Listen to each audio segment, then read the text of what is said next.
నమస్కారం, నా పేరు శివ. అందరూ ఉన్నారు ఫ్రెండ్స్. వాళ్ళ వీడియోలో రేషన్ కార్డ్ ఈకేవైసీ సంబంధించిన కంప్లీట్ డీటెయిల్స్ అనేవి మీకు ఈ వీడియోలో చెప్పబోతున్నానండి. చాలామందికి దీని మీద క్వైరీస్ ఉన్నాయన్నమాట. అయితే ముఖ్యంగా ఏంటంటే అసలు ఈ రేషన్ కార్డ్ సంబంధించిన ఈకేవైసీ అనేది ఎవరు చేయించుకోవాలి, ఓకేనా? అట్లాగే ఎక్కడ వాళ్ళు చేయించుకోవాలి, దానికి సంబంధించిన విధి విధానాలు ఏంటి, ఇట్లాంటి విషయాలన్నీ కూడా మీకు క్లియర్గా ఈ వీడియోలో ఎక్స్ప్లెయిన్ చేయబోతున్నాను, ఓకేనా? అట్లాగే ఈ ఈకేవైసీ అనేది ఆన్లైన్లో చేయాలా, ఆఫ్లైన్లో చేయాలా, ఇలాంటి విషయాలు కూడా మీకు చెప్తాను, ఓకే? అయితే వీడియోకి వెళ్ళే ముందు ఇలాంటి విషయాలు మీరు మన తెలిసిన వీడియో కింద సబ్స్క్రైబ్ బటన్ ఉంది, అంటే ఆప్ చేసి మన సబ్స్క్రైబ్ చేసి పక్కన ఉన్న బెల్ బటన్ని యాక్టివేట్ చేయండి, అనేది లైక్ చేయండి. లైక్ చేస్తే ఇలాంటి వీడియోస్ అందరికీ చేరుకుంటే చాలా మందికి ఉపయోగపడుతుంది. So please like.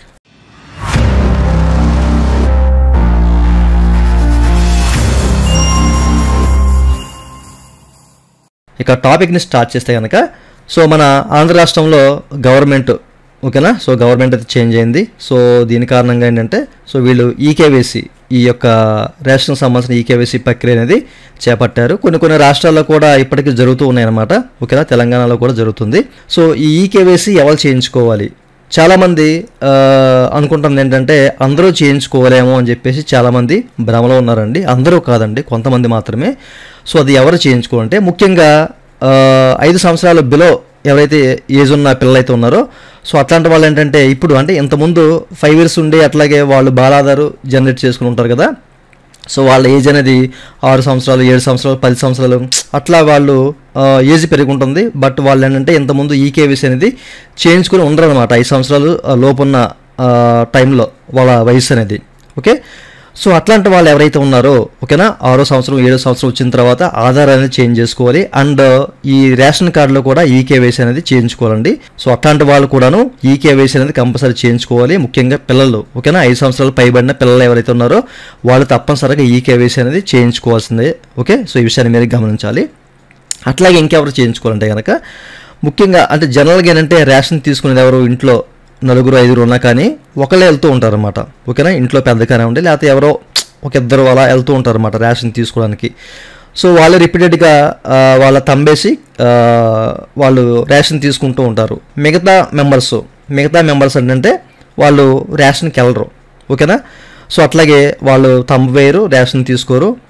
దాని కారణంగా ఏంటంటే వాళ్ళు లైవ్లో ఉన్నారా లేదా అనేది వాళ్ళకి డౌట్ వస్తుంది అనమాట. కొంచెం డౌట్గా ఉన్న వాళ్ళు కూడా ఈకేవైసీ చేయించుకోవాలి, ఓకేనా? రిపీటెడ్గా ఎవరైతే వెళ్తూ ఉంటారో రేషన్ తీసుకుంటాకి అట్లాంటి వాళ్ళైతే ఈకేవైసీ చేయించుకోవాల్సిన అవసరం అయితే లేదు. లాంగ్ టైం ఒక 2 years 3 years అట్లాగా ఎక్కువ శాతం రేషన్ దగ్గరికి వెళ్ళి డిపోకి వెళ్ళి తంబేసి రేషన్ తీసుకోకుండా ఉంటారు కదా. అట్లాంటి వాళ్ళు కూడా ఈకేవైసీ చేయించుకోవాలి. ముఖ్యంగా ఏంటంటే ఎవరైతే ఈకేవైసీ చేయించుకోలేదో వాళ్ళకి సంబంధించిన లిస్ట్ అనేది సచివాలయాల్లో ఉంది. అట్లాగే ఎవరైతే రేషన్ ప్రొవైడ్ చేస్తూ ఉంటారో డీలర్స్ వాళ్ళ దగ్గర కూడా ఒక లిస్ట్ అయితే ఉందండి. ముందు వాళ్ళని కాంటాక్ట్ అవ్వండి లేదా కాల్ చేయండి, కాల్ చేసి కనుక్కోండి, ఓకేనా? ఈకేవైసీ నేను చేయించుకోవాలా లేదా, లిస్ట్లో నా పేరు వచ్చిందా లేదా అనేది అడిగితే కనుక వాళ్ళు క్లియర్గా మీకు చెప్తారు. లిస్ట్లో మీ పేరు ఉంటే కనుక తప్పనిసరిగా వెళ్ళాలి, లేకపోతే వెళ్ళనవసరం లేదు, ఓకేనా? అందరూ ఈకేవైసీ అనేది చేయించుకోవాల్సిన అవసరం అయితే లేదు. ఈ విషయాన్ని మీరు గమనించాలి, ఓకేనా? అట్లాగే కొంతమంది ఏంటంటే ఎక్కడెక్కడో విదేశాల్లో ఉంటారు కదా, అంటే వేరే చోట్ల వేరే రాష్ట్రాల్లో కానీ అట్లాంటి వాళ్ళు ఏంటంటే తప్పనిసరిగా మన రాష్ట్రం అయితే రావాలి, ఓకేనా? ఆంధ్ర రాష్ట్రం వచ్చి తప్పనిసరిగా ఆంధ్ర రాష్ట్రంలో ఏ జిల్లాలోనైనా ఈకేవైసీ చేయించుకోవచ్చు అని చెప్పేసి అయితే వీళ్ళు చెప్తున్నారు, ఓకే?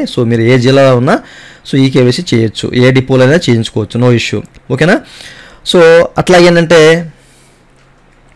ఇంకొంతమందికి ఈ కేవైసీ అనేది ఎక్కడ అసలు ఆన్లైన్లో ఉందా లేదా, ఆఫ్లైన్లో చేయించుకోవాలని చెప్పేసి కొంతమంది అయితే డౌట్ పడుతున్నారు, ఓకేనా? అసలు మాది ఈకేవైసీ చేయించుకోవాలా లేదా అనేది ఆన్లైన్లో ఎట్లా చెక్ చేసుకోవాలి, ఇట్లాంటి విషయాలు కూడా చాలామంది అడుగుతున్నారండి.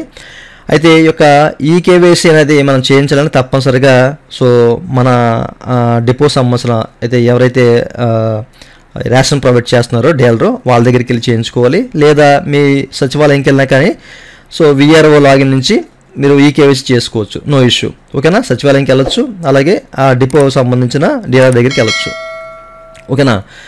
అయితే ఇప్పుడు ఈకేవైసీ ఆన్లైన్లో చేయొచ్చా లేదా అనేది మీకు తెలిసిపోయింది కదా. తప్పనిసరిగా ఆఫ్లైన్ ద్వారా చేయాలి, మనకైతే ఆన్లైన్లో ఎట్లాంటి ఆప్షన్ అయితే ఇవ్వలేదు. అయితే ఈ యొక్క ఈకేవైసీ అనేది అసలు మనం చేయించుకోవాలి లేదా అనేది ఆన్లైన్లో ఎట్లా చెక్ చేసుకోవాలంటే మీకు మీరు చెక్ చేసుకోవచ్చు. దీనికి సంబంధించిన లింక్ వీడియో కింద మీకు డిస్క్రిప్షన్లో ప్రొవైడ్ చేశాను, ఓకేనా? అక్కడ మీకు ఉంటాయి క్లియర్గా, మీరైతే చెక్ చేసుకోవచ్చు, ఓకే? ముందుగా ఇక్కడ మనకి ఏంటంటే మీకు ఈ వెబ్సైట్ ఓపెన్ చేసిన తర్వాత కింద మనకి బ్లూ కలర్లో ఈపీడిఎస్ అనే ఒక ఆప్షన్ కనిపిస్తుంది, చూసారండి? కింద. సో దీన్ని క్లిక్ చేసి అనుకోండి మీకు ఈ విధంగా వెబ్సైట్ అయితే ఓపెన్ అవుతుంది అనమాట. ఇది ఫస్ట్ చెక్ చేసుకోవడానికి ఇది ఒక మార్గం అనమాట. ఓకేనా. అయితే ఇట్లా ఓపెన్ చేసిన తర్వాత ఇక్కడ మనకి డాష్ బోర్డ్ అని చెప్పేసి ఉంటుంది, దీన్ని క్లిక్ చేయండి. ఓకేనా. క్లిక్ చేస్తే కనుక ఈ విధంగా చూపిస్తుంది అనమాట. ఇక్కడ మీకు ఇక్కడ రైస్ కార్డ్ సెర్చ్ అని చెప్పేసి ఒక ఆప్షన్ కనిపిస్తుంది. ఇది ఎప్పటి నుంచో ఉంది ప్రాసెస్. ఓకేనా. ఇది కొత్తది కాదు, సో పాతదే. బట్ దీన్ని క్లిక్ చేస్తే కనుక సో మీకు రైస్ కార్డ్ ఎంటర్ చేయమని చెప్పేసి ఒక ఆప్షన్ అయితే చూపిస్తుంది అనమాట. ఓకేనా. మీరు చెక్ చేసుకోవచ్చు మీ సంబంధించిన ration card number, rice card number ఇక్కడ ఎంటర్ చేసి సెర్చ్ అని చెప్పేసి క్లిక్ చేశారనుకోండి, మీరు ఇక్కడ చెక్ చేసుకోవచ్చు. ఈ విధంగా మీ సంబంధించిన డీటెయిల్స్ అనేవి ఓపెన్ అవుతాయి అనమాట. ఓకేనా. సో ఈ కార్డులో ఎంతమంది ఉన్నారు ఏంటనేది ఇక్కడ క్లియర్గా చూపిస్తుంది అనమాట. అయితే వాళ్ళు ఎవరెవరు ఏంటి అనే విషయాలు ఇక్కడ మనకు చూపిస్తుంది.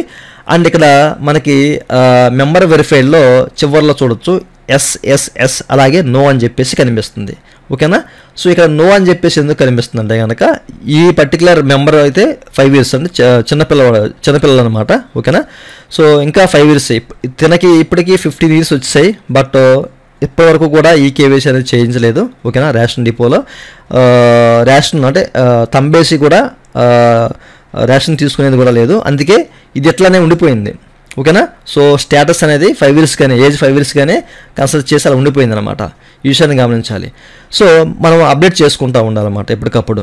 ఓకే. కేవైసీ చేస్తే మనకి ఏజ్ అనేది అప్డేట్ అయిపోతుంది. అండ్ ఆధార్ లింక్ చేసుకున్న ఏజ్ అనేది అప్డేట్ అయిపోతుంది. అండ్ స్టేటస్లో మనకి వెరిఫై అని చెప్పేసి ఎస్ అని చెప్పి చూపిస్తుంది అనమాట. ఓకేనా. సో ఎవరైతే ఎట్లా నో అని చెప్పేసి ఉంటే కనుక మెంబర్ వెరిఫైడ్లో అట్లాంటి వాళ్ళు కంపల్సరీగా సో వాళ్ళు ఈ కేవైసీ అనేది చేస్తేనే ఇది ఇక్కడ అప్డేట్ అవుతుంది అనమాట. లేకపోతే నెక్స్ట్ మంత్ నుంచి వచ్చే రేషన్ అనేది వీళ్ళకి రాదు. ఓకేనా.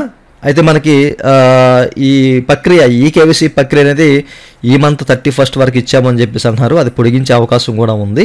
ఓకేనా. ఈ విషయాన్ని మీరు గమనించాలి. అయితే ఇంకొక మెథడ్ ద్వారా కూడా మనం చెక్ చేసుకోవచ్చు. ఓకేనా. సో అదేంటంటే మరలా మీరు ఈ వెబ్సైట్కే వచ్చేయండి. వచ్చేసిన తర్వాత మనకేంటంటే ఇక్కడ రిపోర్ట్స్లో MIS అని చెప్పేసి కనిపిస్తుంది కదా. సో దీన్ని క్లిక్ చేస్తే కనుక డ్రాప్ డౌన్ మెనూలో అండ్ మనకి ఇక్కడ రేషన్ కార్డు అలాగే రైస్ కార్డ్ సెర్చ్ అని చెప్పేసి కనిపిస్తుంది. దీన్ని క్లిక్ చేసి అనుకోండి ఇక్కడ చెక్ చేసుకోవచ్చు. ఈ విధంగా ఓపెన్ అవుతుంది అనమాట. ఇక్కడ రైస్ కార్డ్ నెంబర్ ఓకేనా, ration card number rice card number ఇక్కడ ఎంటర్ చేసి జస్ట్ పక్కన క్లిక్ చేశారంటే కనుక మీకు ఈ విధంగా చూపిస్తుంది అనమాట. ఓకే. సో ఈ రేషన్ కార్డులో ఎవరైతే ఉన్నారో సో వాళ్ళ సంబంధించిన డీటెయిల్స్ అన్ని చూపిస్తుంది. అండ్ RC స్టేటస్లో యాక్టివ్ అని చెప్పి చూపిస్తుంది అనమాట. అంటే యాక్టివ్ ఉన్నంత మాత్రాన్ని కేవైసీ అయినట్లు కాదు. బట్ ఇక్కడ ఇన్యాక్టివ్ ఉన్నా కానీ మీరు తప్పనిసరిగా మీ రేషన్ అంటే మీ డీలర్ దగ్గరికి వెళ్ళి లేదా సచివాలయంకి వెళ్ళి దాన్ని మీరు యాక్టివ్ చేసుకోవాలి. అంటే ఈ కేవైసీ ద్వారా యాక్టివ్ చేసుకోవాలన్నమాట. అక్కడ ఇంతకుముందు చూపించాను కదా ఆ పోర్టల్లో ఒకవేళ నో అని చెప్పేసి ఉన్నా ఇక్కడ యాక్టివ్లో ఉంటుంది.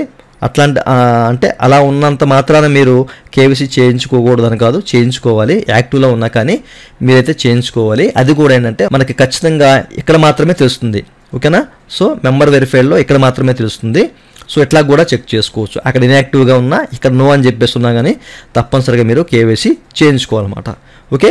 సో దీనికంటే ముందు మీరు మీ దగ్గర ఉన్న సచివాలయానికి కానివ్వండి ఓకేనా. సో ఆ రేషన్ సంబంధించిన వారిని కానివ్వండి కాంటాక్ట్ అయ్యి మీ పేరు ఉందా లేదా అనేది చెక్ చేసుకుని మాత్రమే వెళ్ళండి. అంత మాత్రం మీరు వెళ్ళిపోవద్దు. చాలామంది కేవైసీ చేయించుకోవాలి సో లేకపోతే రేషన్ రాదని చెప్పేసి అనుకుంటున్నారు. ఓకేనా. సో అందరూ వెళ్ళాల్సిన అవసరం లేదు, నేను చెప్పిన వాళ్ళు మాత్రమే వెళ్ళాలి. ఓకేనండి. ఈ విషయాలు మీకు క్లియర్గా అర్థమయ్యాయి కదా. ఇంకా మీకు ఏదైనా డౌట్స్ ఉంటే వీడియో కింద కామెంట్ సెక్షన్ కామెంట్ చేయండి. ఇదని ఇవాళ వీడియో.